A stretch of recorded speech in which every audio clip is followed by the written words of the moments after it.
एक बार की बात है। टूनी अपने पिताजी के साथ पालन खेत में रहा करती थी। टूनी के पिताजी रमेश माली का काम किया करते थे।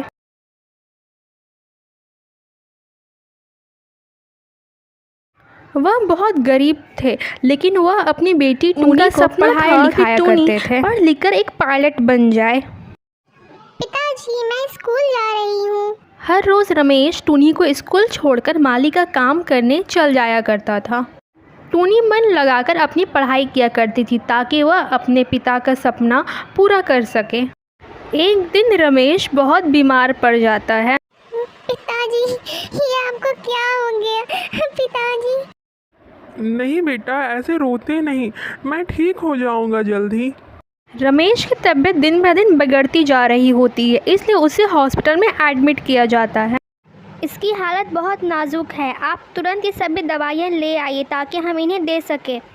डॉक्टर सारी दवाइयों का लिस्ट टूनी को दे देता है, लेकिन गरीब होने के कारण टूनी के पास वो दवाइयाँ लाने के लिए पैसे नहीं होते हैं।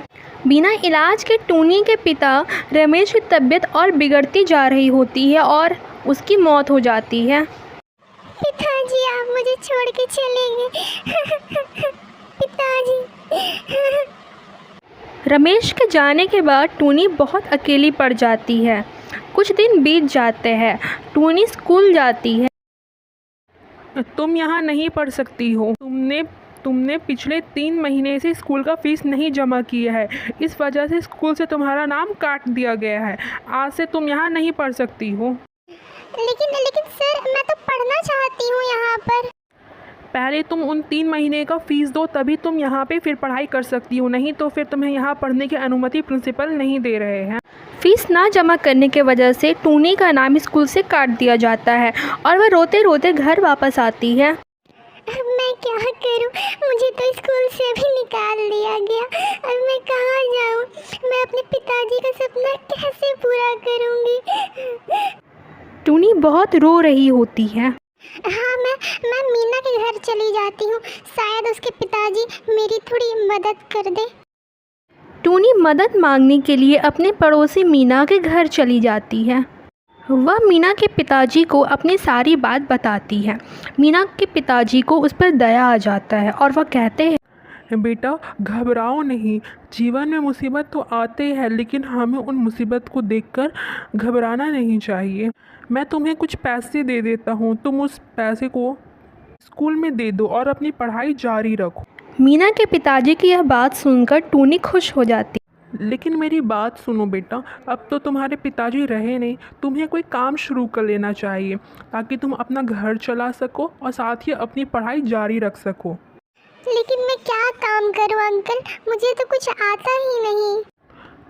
तुम मोमोज बेचना शुरू कर दो। मैं तुम्हें कुछ पैसे दे देता हूँ जिससे तुम अपनी मोमोज की ठेली लगा सको। मीना के पिताजी टूनी को कुछ पैसे दे देते हैं और टूनी उस पैसों को लेकर के घर वापस आ जाती है। दूसरे ही दिन टूनी अपने स्कूल जाकर उन फीस को भर देती है और अपनी पढ़ाई जारी कर लेती है। और स्कूल से आते ही वो शाम को मोमोज़ का ठेला लगा दिया करती थी। टूनी का मोमोज़ भी लोगों को बहुत पसंद आता था। मोमोज ले लो, मोमोज। हाँ, मुझे एक प्लेट मोमोज दे दो। अरे टूनी बहन, तुम्हारी मोमोज तो बहुत अच्छा लगता है। मैं तो हर रोज़ खाता हूँ तुम्हारे मोमोज। टूनी हर रोज़ सुबह स्कूल जाया करती थी और शाम को मोमोज़ बेचा करती थी। वह मन लगाकर पढ़ाई किया करती थी ताकि वह अपने पिता के सपने को पूरा कर सके। कुछ साल ऐसे ही बीत जाते हैं और टूनी अपनी स्कूल की पढ़ाई पूरी करके शहर अपनी आगे की पढ़ाई करने के लिए चली जाती है। वह वहाँ पर अपनी एक पार्ट टाइम जॉब शुरू कर देती है जिससे वह अपनी आगे की पढ़ाई के लिए पैसा जमा कर सके। वह मन लगाकर पढ़ाई करती और कुछ साल बाद वह अपने पिताजी का सपना पूरा करने में कामयाब हो जाती। वह अब पायलट बन चुकी होती। मैंने अपने पिताजी का सपना पूरा कर लिया। अगर मेरे पिताजी होते तो वह मुझे देख के कितने खुश होते। लेकिन इस काम में मीना के पिताजी ने मेरी बहुत मदद की। मुझे गांव जाकर उनका शुक्र अदा ज़रूर करना चाहिए। टूनी मीना के पिताजी से मिलने गांव जाती है। मीना के पिताजी उसे देखकर बहुत खुश होते। आपका बहुत बहुत शुक्रिया अंकल। अगर शायद आप नहीं होते तो मैं अपने पिताजी का ये सपना पूरा नहीं कर पाती और पायलट कभी नहीं बन पाती। आपने मेरी बहुत मदद की और मेरी बहुत मुश्किल घड़ी में मेरा साथ दिया। आपका बहुत बहुत शुक्रिया। नहीं बेटा, मेरी वजह से नहीं, तुम पायलट इसलिए बन पाई क्योंकि तुम एक मेहनती लड़की थी और तुमने अपने मेहनत के बल पर अपने पिता का सपना पूरा किया। हमेशा याद रखना, जीवन में कोई भी मुसीबत आए लेकिन उसे घबराना नहीं। और इसके बाद टूनी अपना जीवन खुशी खुशी बिताने लग जाती है।